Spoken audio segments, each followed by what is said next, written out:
a mensagem que abri aqui para nós refletirmos nesta manhã.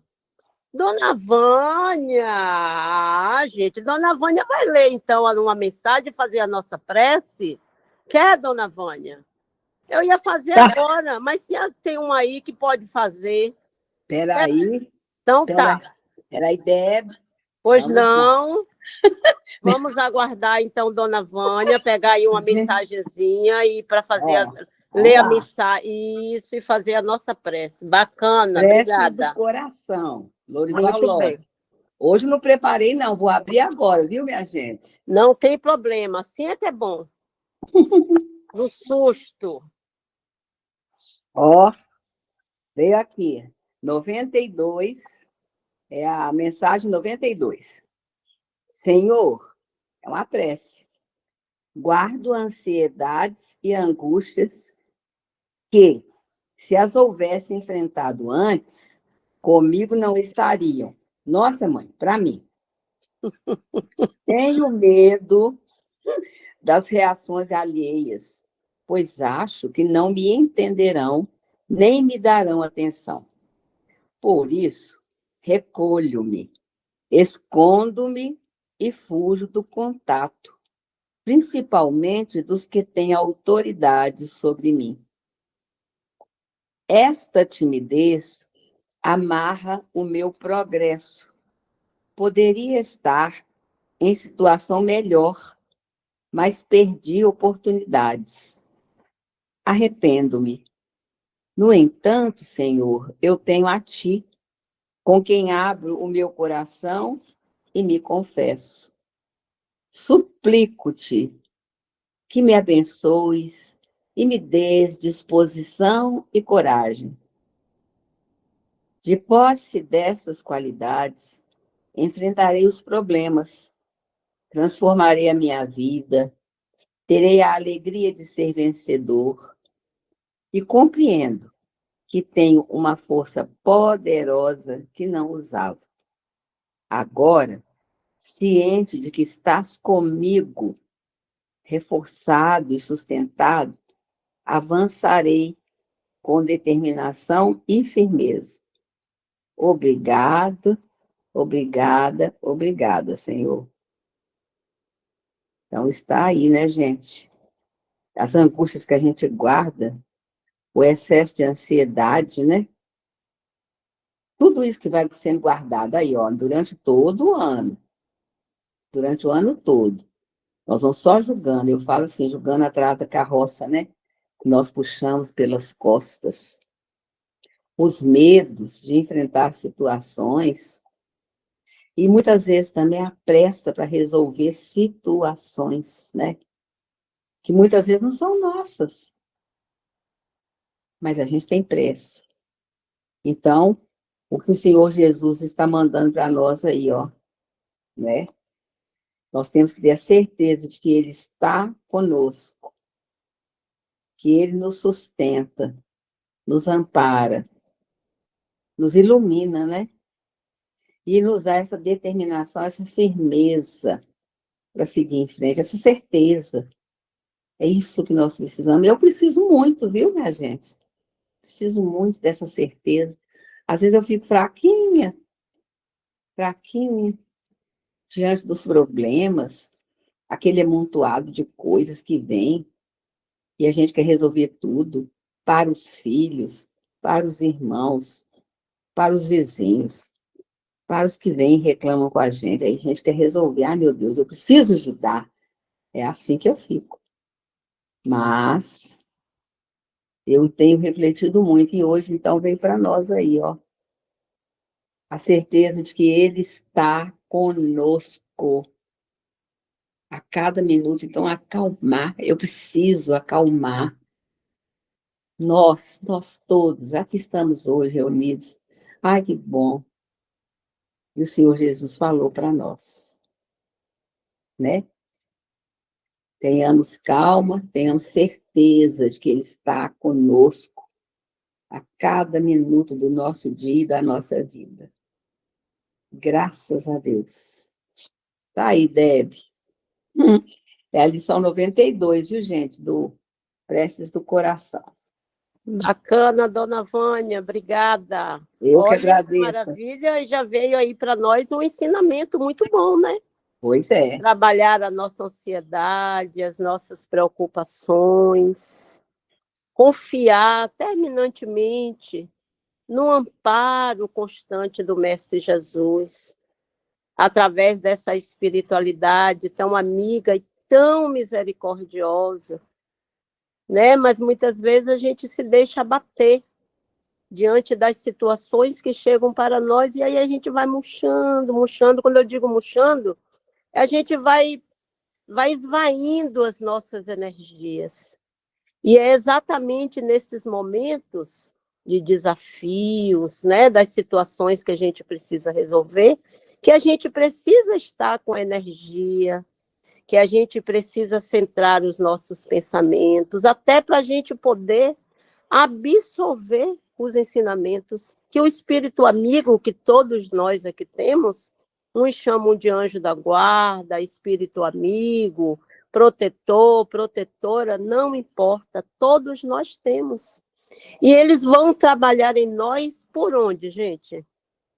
Pelo nosso pensamento, pelas nossas intuições. Se a gente tiver com muita preocupação, com muita coisa na cabeça, a gente não consegue captar. Muito pelo contrário, a gente acha que a gente não vai dar conta. E aí, esse pensamento de achar que não vai dar conta, que aí vem uma coisa atrás da outra. E aí a gente quer resolver tudo ao mesmo tempo, que a gente não vai conseguir, né? Então, a gente tem que centrar os pensamentos e eu vou resolver, vou começar a resolver aquilo que é da minha alçada, aquilo que é meu. Isso eu vou conseguir resolver. Mas o que é dos outros, a gente não vai conseguir, porque só eles vão poder. Quando muito, a gente vai poder orientar, a gente vai poder orar, vibrar, dizer, olha, eu estou aqui, mas daqui para frente é com você. E é importante a gente estabelecer esse limite, porque senão vai chegar um momento que a gente acaba ficando doentes com as situações dos outros, que não é nem nossa. É claro que nos envolve, que nos perturba, porque a gente não fica totalmente bem, a gente vendo um familiar doente, a gente vendo um filho, uma filha, uma neta, um neto com alguma dificuldade, que muitas vezes a gente já consegue ver a saída, mas eles ainda não. Mas eles vão precisar caminhar para encontrar o caminho da saída, porque eles vão precisar fazer isso. Não somos nós já tivemos as nossas próprias experiências, né? Tem situações que eles estão vivenciando agora que nós já vivenciamos. Aí a gente fala assim, meu Deus, mas é só pegar esse caminho aqui, ó. Mas eles vão precisar encontrar, gente. A gente precisa trabalhar em nós e pedir a Deus essa sabedoria, né? Senhor, trabalha minhas angústias, a minha ansiedade, Senhor. Porque cada um vai ter que trilhar a sua própria estrada, exatamente para adquirir experiência, conhecimento, para fortalecer a sua fé, aquilo que eles acreditam, eles vão precisar fazer esse caminho. Porque não seria muito fácil, gente, a gente chegar assim e falar, ó, vai por aqui, que aqui vai dar isso. Vamos perceber que nem a espiritualidade amiga, eles nos mostram, eles nos intuem. Por quê? O nosso livre-arbítrio é respeitado. O livre-arbítrio de todos nós aqui é respeitado. Então, eles nos direcionam, mas essa caminhada é nossa. Essa caminhada é nossa, é de cada um. Então, tem situações que eles vão nos intuir, nos amparar. Sempre eles estão nos intuindo, mas trilhar o caminho, ninguém vai poder fazer por nós. Da mesma forma que nós não vamos fazer pelos nossos entes queridos, pelas pessoas que amamos. Eles vão ter que trilhar, porque cada pessoa aqui, gente, tem uma estrada a percorrer. Tem algo a desenvolver, a aprender, a se melhorar, porque nós estamos aqui em mais uma oportunidade exatamente para isso, né? Nós não sabemos tudo, é por isso que a gente está aqui. Nós temos defeitos ainda que nós precisamos trabalhar em nós, que muitas vezes a gente vem trazendo, vem trazendo.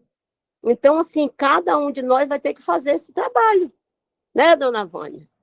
Mas, como diz aí a primeira leitura, o que é que a gente precisa trabalhar? Exatamente a nossa ansiedade, porque quando nós estamos muito ansiosos, a gente sente aquilo com muita intensidade e muitas vezes, na maioria das vezes, nós acabamos nos perturbando. Aí a gente não consegue fazer isso aqui, mas eu tinha que fazer isso aqui, eu tenho esse compromisso, eu não consegui. Mas por que que a gente não conseguiu? Porque a gente trouxe algo que é do outro para a gente. A gente trouxe algo que é o outro que precisa resolver para nós. E aí, gente, a gente não consegue muitas vezes nem dar conta das nossas situações, que dirá dos outros, não é? Então fica aí essa reflexão. Obrigada, dona Vânia, pela mensagem. Muito esclarecedora, realmente, trabalhando em nós as nossas angústias, a nossa ansiedade. E a nossa mensagem de hoje do Evangelho, para a gente poder refletir, é do capítulo 20, os trabalhadores da última hora, missão dos espíritas. E falar sobre a missão dos espíritas é, acima de tudo, refletir sobre o compromisso que assumimos ao abraçar a doutrina espírita. Quando nós abraçamos a doutrina, todos nós aqui assumimos um compromisso, né? E qual é o compromisso maior que nós assumimos, gente? É conosco mesmo. É com a nossa transformação moral. Então, é muito mais do que a gente ter o conhecimento. É claro que nós sabemos que o estudo, que o conhecimento da doutrina, né, ela nos desperta. Por quê? Porque nos traz tantos ensinamentos que vai despertando em nós diariamente a vontade, a necessidade de nos melhorarmos. Então, a primeira missão de todos nós é conosco. A primeira missão é conosco. E olha, a gente percebe, tem até uma fala que muitos colocam, que quando a gente está em um voo e que tem alguma situação dentro daquele voo, que eles nos orientam a pegarmos a máscara e a colocar em quem primeiro? Em nós. Não é isso, dona Vânia? Não é isso, meninas? A colocar em nós primeiro. Não é a gente sair botando em um e outro, não. Cada um vai ter que pegar a sua máscara e colocar em si. Então, quando a gente fala aqui da missão dos espíritos, a primeira é conosco, com a nossa transformação. E muitas vezes a gente se equivoca porque a gente fala assim, nossa, não, eu vou para a doutrina, eu vou para a igreja evangélica, eu vou para o catolicismo, seja para onde a pessoa a sua afinidade possa levá-la.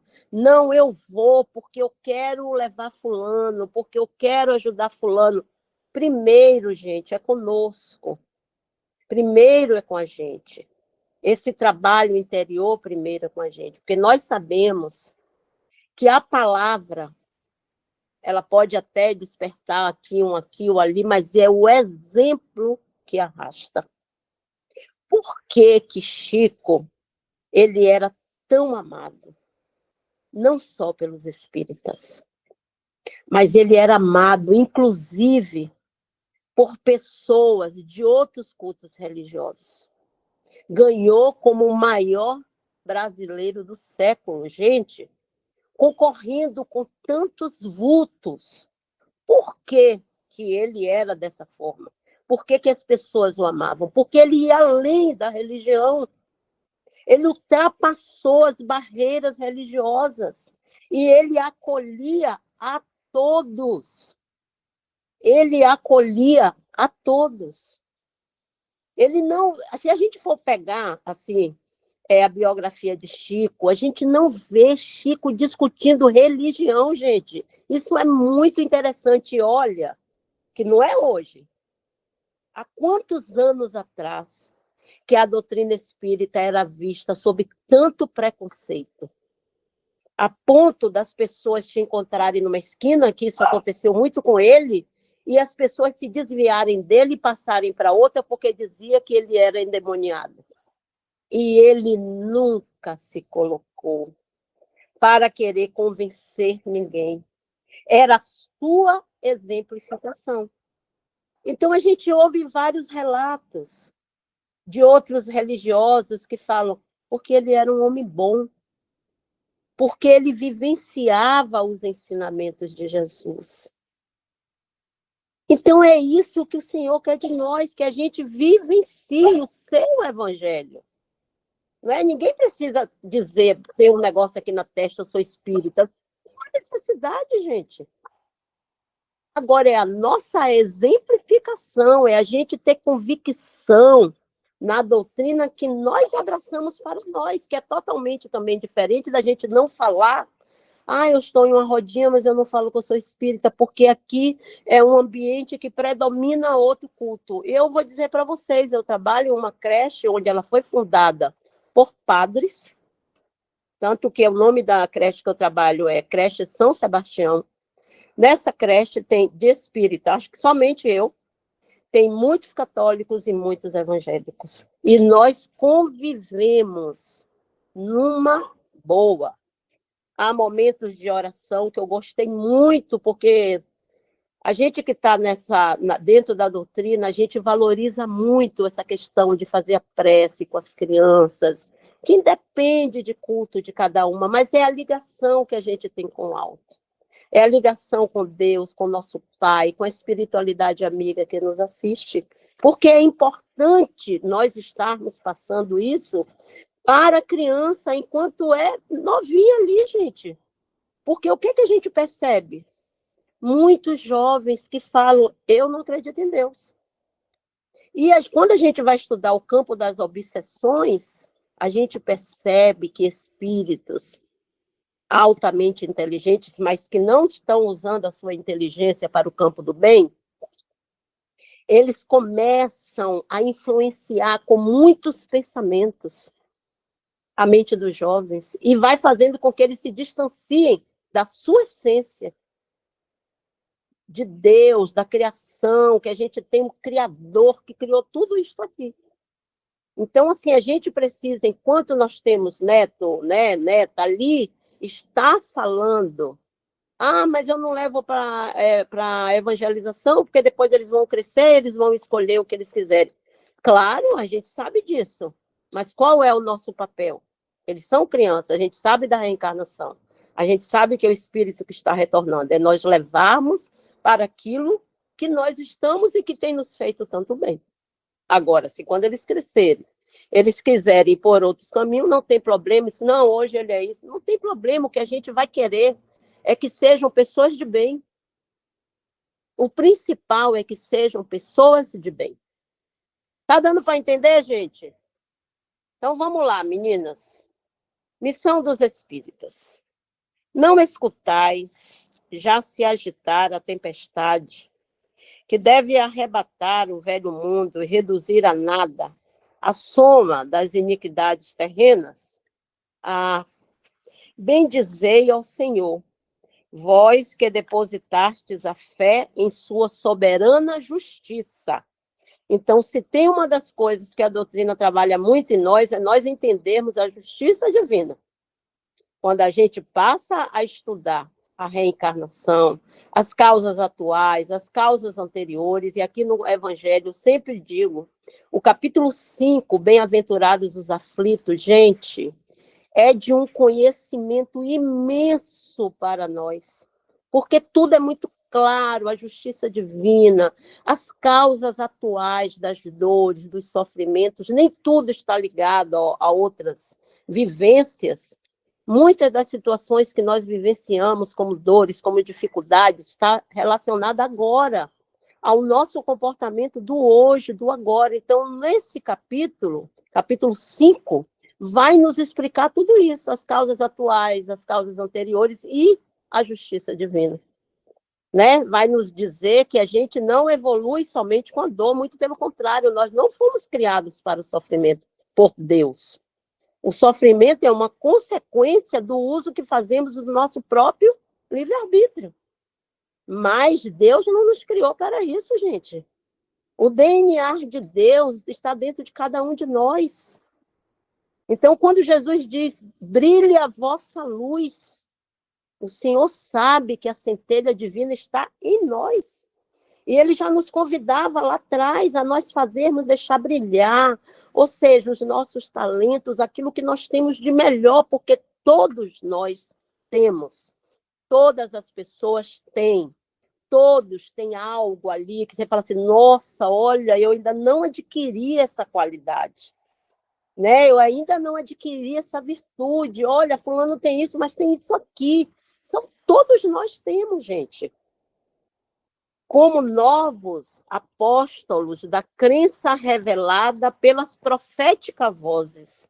Então, que proféticas vozes são essas na crença revelada, no Consolador prometido por Jesus?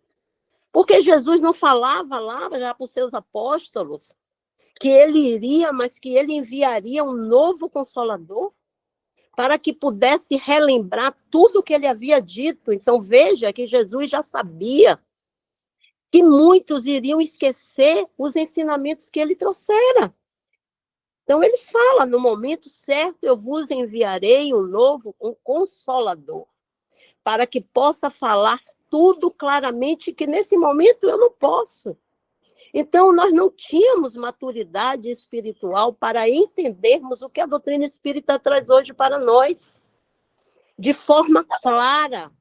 Na época do nosso mestre, ele precisou falar para nós o que? Através de parábolas, mas de ensinamentos tão profundos, que a gente traz hoje as parábolas de Jesus há mais de 2000 anos, e elas caem para nós como se ele estivesse falando agora. Como se nós estivéssemos ao lado ali do mestre, e ele nos falando, ele falando daquele sermão profético. Então, gente, Jesus já nos falava, enviarei um novo, um Consolador prometido. Então, quem nos revelou? Os Espíritos. Não foi assim que a doutrina veio para nós? Através dos Espíritos, da manifestação física dos espíritos, através da movimentação das mesas, que se deu o nome de mesas girantes, né? As mesas que se levantavam, o cesto que escrevia, usando o que, gente, ali, nos salões parisienses, onde aquelas pessoas, né, muito inteligentes, iam para aquelas reuniões, a princípio, movida somente pela curiosidade, como se aquilo fosse assim, um grande espetáculo. E aí e a espiritualidade se manifestando em vários locais do mundo. Gente, isso é muito intenso, como a doutrina chegou para nós. E Kardec, ele era convidado. Não sei se vocês vão lembrar. Ele tinha um amigo que chamava Senhor Portier e que o sempre convidava. Mas ele não achava nada demais naquilo. Até que um dia esse amigo dele falou para ele assim, olha, as mesas, elas não só se levantam, elas não só se movimentam, mas ela responde às perguntas. Aí ele, né, lógico, estudioso, Kardec, ele já estudava o magnetismo há 17 anos, gente.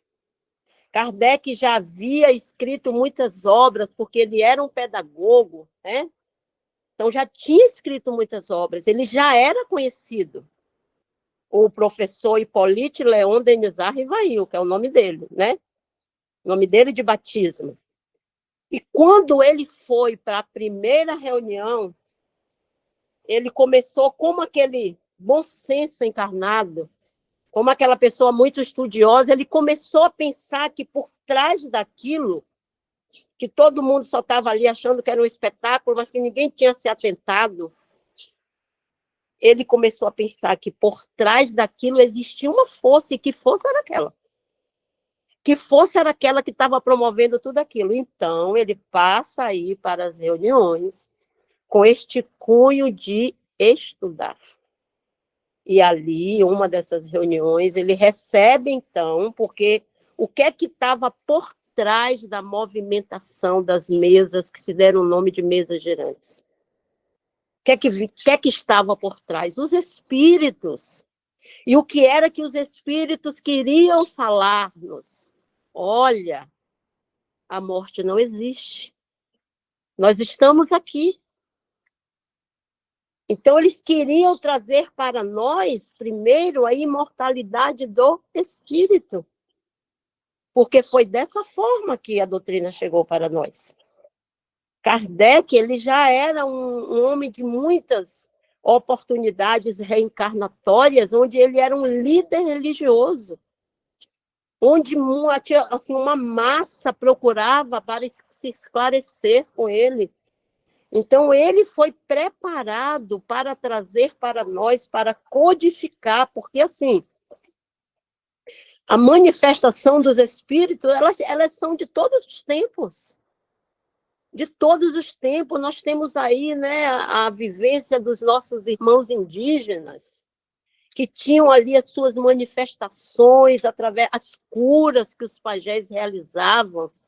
Como, gente, sozinho? Claro que não, sob o amparo ali de entidades espirituais ajudando. Então, a manifestação espiritual, ela é de todos os tempos, mas esse estudo, codificar os estudos e trazer para nós como uma doutrina, esse trabalho foi do senhor Hippolyte Léon Denisard Rivaio. E aí, em uma das reuniões, ele descobre que em uma das suas oportunidades encarnatórias, ele se chamava Allan Kardec. E olha a humildade desse espírito. Ele não queria que as pessoas fossem a doutrina, conhecer a doutrina espírita, ligadas ao seu nome, de Hippolyte Léon Denisard Rivaio, pelas obras que ele já havia escrito. Não. Ele queria que as pessoas buscassem a doutrina pela doutrina. Pela doutrina, que elas buscassem o estudo da doutrina. Então, ele resolve, naquele momento, adotar um nome que ninguém conhecia. Tipo assim, a Adriana viveu uma vida dela lá, que ela se chamava Joana. Então, ela desenvolveu um estudo muito profundo, mas ela não quer usar o nome dela de Adriana, que ela já é conhecida. Ela quer usar o nome de Joana, que ninguém sabe quem é. Então, isso é um ato de muita humildade. Ele não pensou nele. Ele queria que as pessoas... Ó, meu helicóptero, tá, gente? Meu helicóptero está passando por aqui. Ele queria que as pessoas buscassem a doutrina pela doutrina, pelo conhecimento que ia despertar em cada uma delas. Tanto que em uma das suas mensagens ela diz que nós somos filhos da verdade. Por que ele fala isso? Porque ele foi esclarecido durante todo o trabalho, durante toda a sua permanência aqui, pelo Espírito Verdade. E Allan Kardec, ele buscava isso, a verdade dos ensinamentos dos Espíritos. Tanto que o Livro dos Espíritos, de 1031 perguntas, ele se deu desta forma. Ele fazia a primeira pergunta: que é Deus? E ele enviava para vários locais onde estava acontecendo as mesmas manifestações. E quando ele recebia a resposta, ele comprovava se uma estava batendo com a outra. E assim se deu o Livro dos Espíritos. Então, a doutrina dos Espíritos, ela chegou para nós pelos espíritos desencarnados. Tem horas que a gente fica até assim, meio sem entender, né? Tem determinado centro que não trabalha, não tem mediúnica, não tem orientação espiritual. Gente, é delicado, né? Porque ela se iniciou através dos espíritos. Nós somos amparados, orientados pelos espíritos. E a gente tem aqui na nossa casa, na casa de Chico, desde do início, desde quando a gente pensava, desde quando era um sonho, né? Nós sonhávamos em fundar uma casa, que a gente já recorria aos espíritos, porque nós ficamos meses, acho que quase um ano, vibrando, eu e mais duas colegas, no mesmo horário, pedindo que a espiritualidade nos encaminhasse, porque a gente trabalhava em uma outra casa, Senhor, e a gente falava muito, Senhor, se isso não estiver nos seus propósitos, que o Senhor tire da nossa cabeça, né? Que o Senhor tire, que a gente veja que não é isso que o Senhor tem, mas foi, gente. Tanto que a gente mandou uma solicitação para Palmelo e veio uma psicografia de Palmelo falando, primeiro, porque a gente fundou primeiro o posto de assistência Chico Xavier, Irmã Dulce. Então, veio uma psicografia na pandemia, porque a gente fundou a casa na pandemia, e aí falando que a casa, que aquele posto, ele já existia no plano espiritual. Ele só precisava ser materializado na Terra, que corações compromissados pudessem abraçar. Mais uma vez, mas lá tem, uma vez que nós aceitássemos, né, fundar aquele posto, nós teríamos essa responsabilidade e este compromisso. Então, assim, os espíritos aí nos orientando. Então, primeiro a gente fundou o posto, depois foi o educandário Irmã Dulce, porque o irmão vinha dar aulas de matemática para as crianças que estavam fora, né? Porque foram suspensas as aulas. Aí funda uma salinha, depois funda a associação. Aí onde vamos fazer, gente? Não tinha local para fazer, porque salinhas pequenas, tudo pequenininho, como fazer a palestra, aí a própria espiritualidade nos mostrou a calçada. Mas vocês têm a calçada. Irmã Dulce não começou no galinheiro? Vocês têm uma calçada, façam na calçada. E assim, cobrimos, depois do lado, e nossas reuniões, elas acontecem na calçada. Eu não sei se existe aqui no Brasil um centro espírita que tenha o seu salão na calçada. Mas aqui, a Associação Espírita Chico Xavier, as nossas reuniões são realizadas na calçada, o tratamento, e graças a Deus a gente tem realizado. Cada um doando-se, né? Porque assim é uma casa de poucos trabalhadores, com a predominância de mulheres, mas aquelas que estão são altamente comprometidas. E a gente agradece a Deus por isso.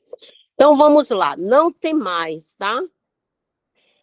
Eles falam aqui para a gente não temer, essa mensagem é de Erasto, não temais, as línguas de fogo estão sobre vossas cabeças, ó, verdadeiros adeptos do Espiritismo, sois os escolhidos de Deus, ide e pregai a palavra divina. Então o Senhor pede que a gente pregue o seu evangelho, que a gente fale do seu evangelho. É chegada a hora, aqui é uma chamada, é chegada a hora que deveis sacrificar a sua propagação, vossos hábitos, vossos trabalhos, vossas ocupações fúteis. Ide e pregai. Os espíritos elevados estão convosco. Certamente falareis a pessoas que não desejarão escutar a voz de Deus, porque essa voz as convoca sem cessar a abnegação. Pregareis aos avaros o desinteresse, aos dissolutos a abstinência, aos tiranos domésticos e aos déspotas mansidão. Palavras perdidas eu sei, né? Para alguns você vai falar e eles não vão dar crédito nenhum. Mas que importa?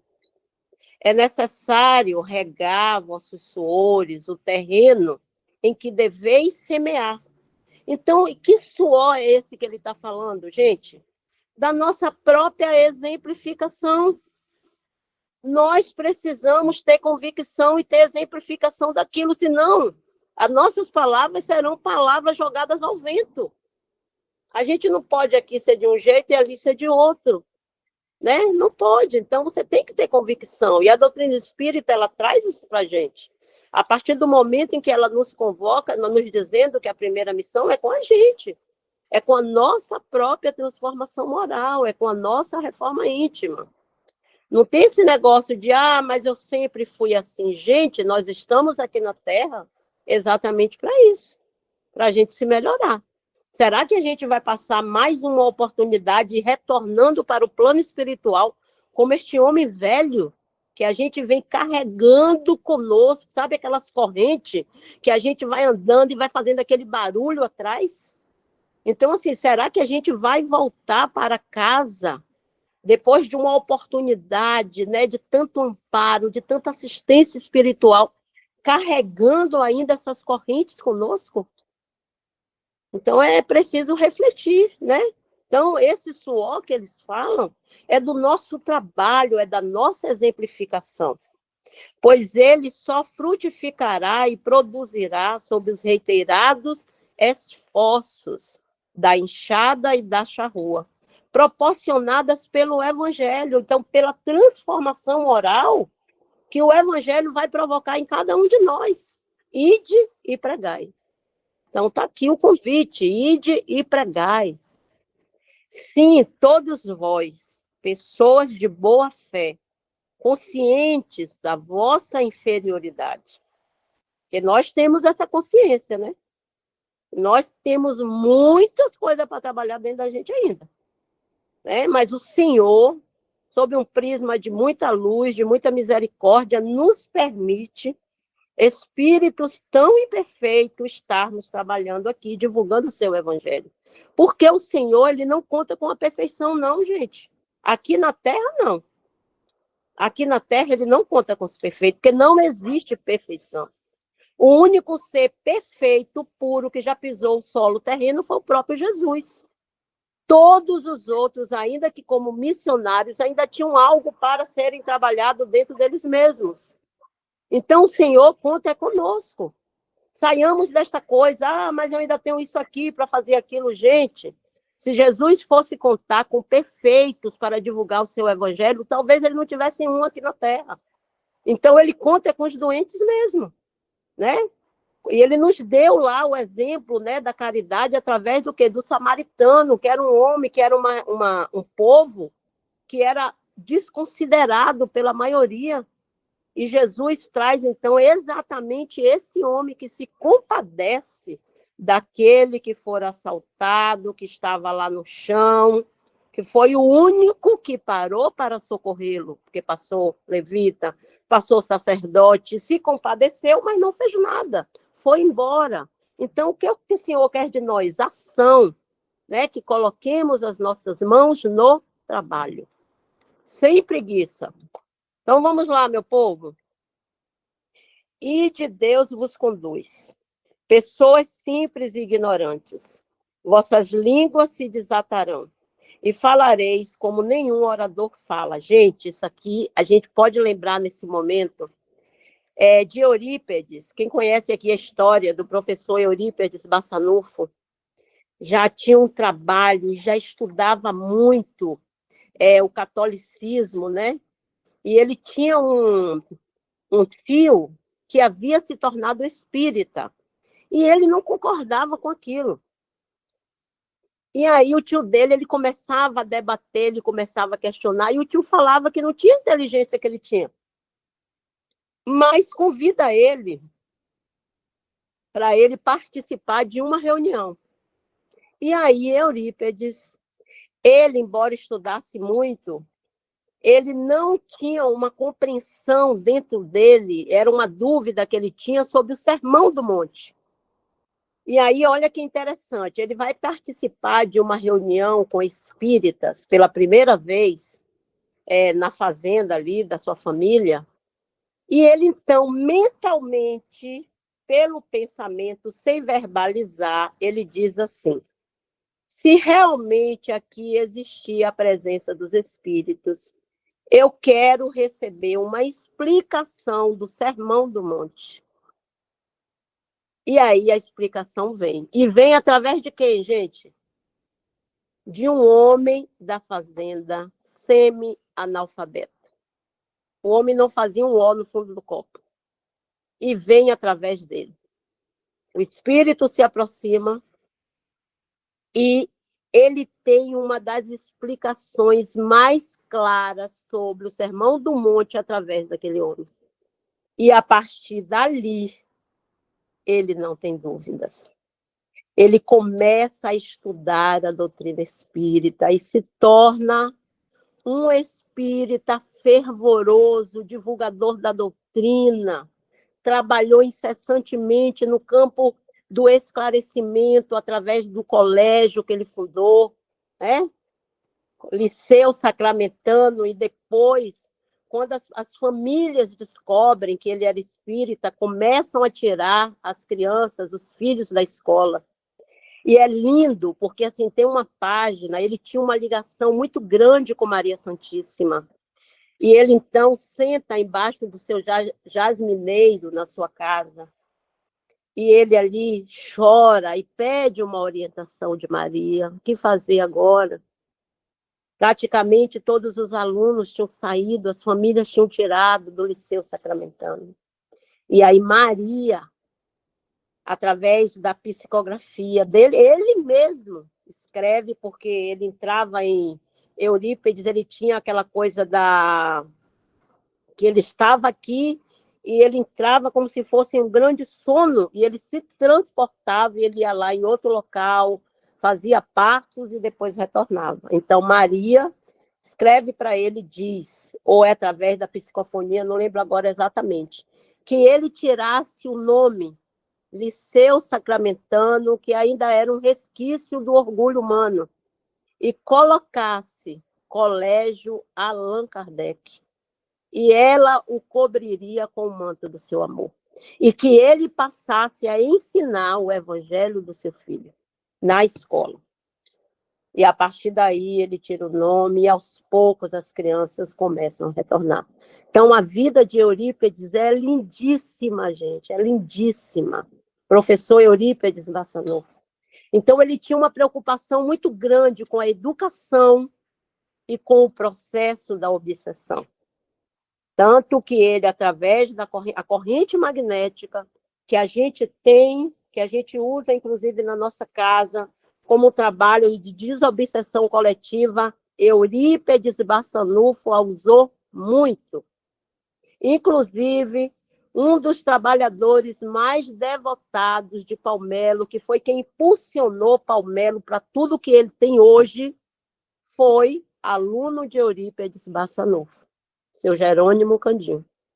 Seu Jerônimo Candinho foi aluno de Eurípides, e depois que Eurípides desencarnou, Eurípides traz para ele dizendo que ele tinha uma missão no sertão de Goiás. E assim ele vai, e seu Jerônimo tinha a questão da mediunidade de cura, então onde ele estava era aquela multidão de pessoas. Ele tentava ir para outro local, foi processado várias vezes pelo exercício ilegal da medicina, mas acabava que aquilo não ia adiante. E assim ele chegou em Palmelo. E todo o trabalho de Palmelo ele é estruturado na corrente magnética. Então, quem trouxe para nós aqui no Brasil, né? Porque Mesmer já usava lá com outros efeitos, como um magnetizador, mas quem trouxe para nós no Brasil, Eurípides Bassanufo. Então, vamos lá. Então, é isso, gente. Então, Eurípides recebe a explicação do Sermão do Monte através de um homem analfabeto. E, a partir daí, ele não teve mais dúvidas que realmente ali era uma doutrina séria e que existia ali a presença dos espíritos orientando sobre o amparo e a bênção de Jesus. Porque só assim ele poderia entender tudo que ele havia participado naquela reunião. Então, vamos lá, meu povo, que só 11 minutos para as 10. Então, vamos correr. Ide, sois grandes diante de Deus. Vós, que mais felizes que São Tomé, acreditais sem pedir para ver e aceitais os fatos da mediunidade, mesmo quando nunca tenhais conseguido obtê-los por vós mesmos. Ide, o Espírito de Deus vos conduz.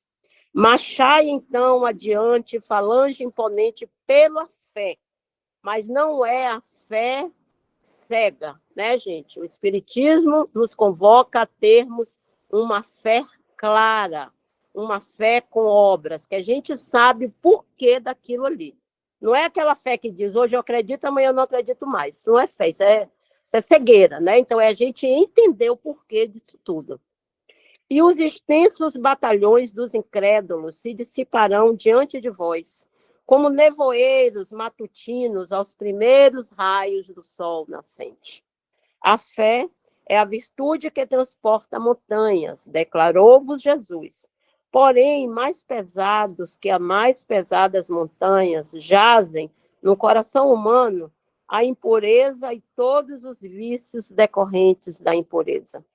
Ide, portanto, com coragem para remover essa montanha de iniquidade, que as gerações futuras devem conhecer como se fossem lendas, assim como vós conheceis apenas muito imperfeitamente os tempos anteriores e a civilização pagã. Se as subversões morais e filosóficas eclodirão em todos os pontos do globo, aproxima-se um instante em que a luz divina resplandecerá sobre os dois mundos. E aí eu lembro de uma fala de Chico, que ele dizia que a doutrina dos espíritos chegaria em todos os lares pelo telhado, e ninguém entendeu nada quando ele falou aquilo. Ou seja, ele já via lá na frente, né? Isso que nós estamos vivenciando agora. A doutrina através do cinema, nós ligamos a nossa televisão e a gente coloca e assiste o filme Nosso Lar, a gente assiste o filme Nosso Lar 2, a gente assiste o filme Allan Kardec, a gente assiste o filme de Dr. Bezerra, a gente assiste o que a gente quiser.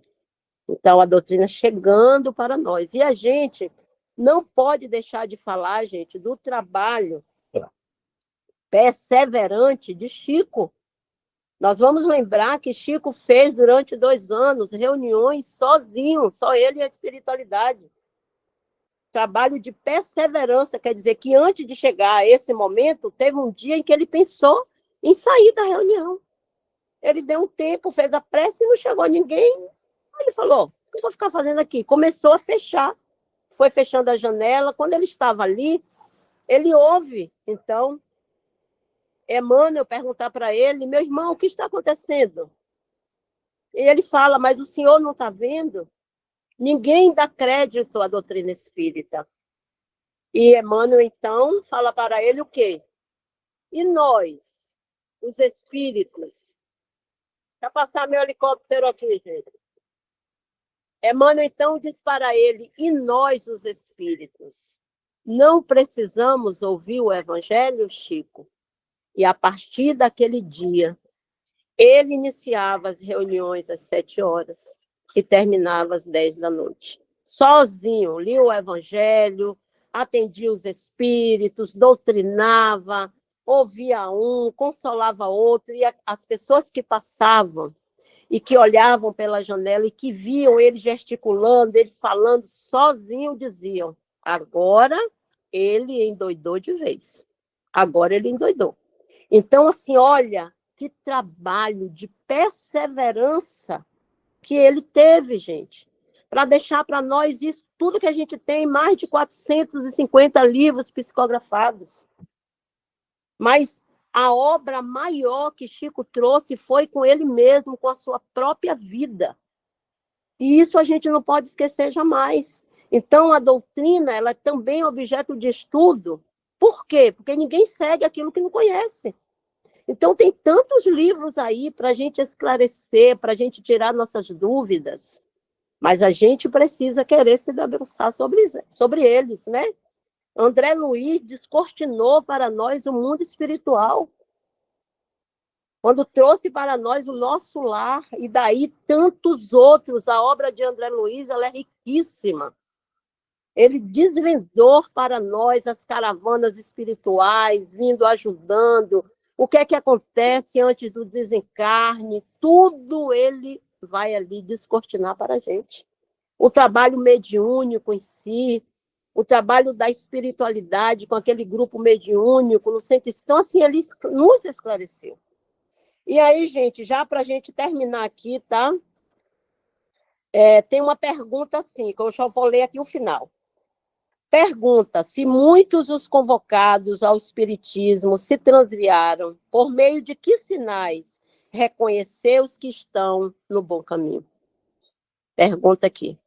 Se muitos se extraviaram dentro do espiritismo, como reconhecer aquele que está no bom caminho? E eles vão nos responder. Vós os reconhecereis pelos princípios da verdadeira caridade, que ensinarem e praticarem, pelo número de aflitos a que levem consolações, pelo amor ao próximo, pela abnegação, pelo desinteresse pessoal. Vós os reconhecereis, enfim, pelo triunfo dos seus princípios, pois Deus quer o triunfo de sua lei. Os que a seguem são seus escolhidos. Ele lhes dará a vitória, mas arruinará os que falseiam o espírito dessa lei e a transformam em degrau para satisfazer a vaidade e a ambição. Então, nós os reconheceremos através da exemplificação de cada um. Porque Allan Kardec, ele vai nos dizer, o verdadeiro espírita é aquele que se esforça buscando a sua transformação moral. Hoje, melhor do que ontem, e amanhã, melhor do que hoje. Então, todos aqueles que se esforçam para se transformarem são os verdadeiros espíritas. Ok, meu povo? 3 minutinhos para as 10. Quem aqui se habilita a fazer a nossa prece final? Vou tomar uma água.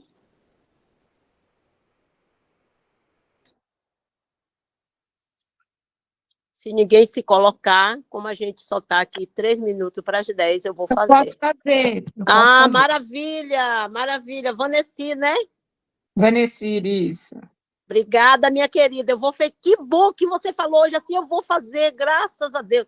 Eu senti que em outras épocas você teve vontade, mas você segurava. Que bom, minha irmã, que hoje você se colocou. Vou fechar meu áudio, tá? Tá bom, tá bom. Vamos fazendo as nossas vibrações, então.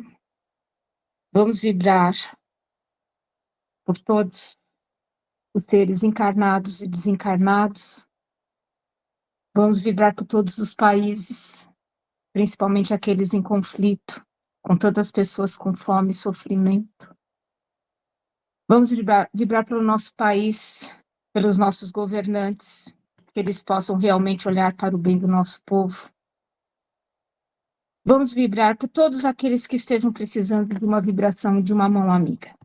As pessoas sem casa, sem família, nas ruas, sem trabalho, aqueles que estão em abrigos, asilos, orfanatos, presídios, hospitais. Que os espíritos do bem possam levar luz e ajuda a todos eles.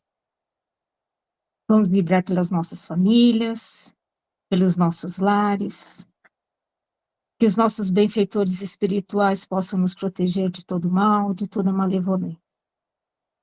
Pedindo, então, para as nossas águas, elas possam ser fluidificadas, que tragam o remédio que precisamos, seja ele para as nossas dores físicas ou espirituais.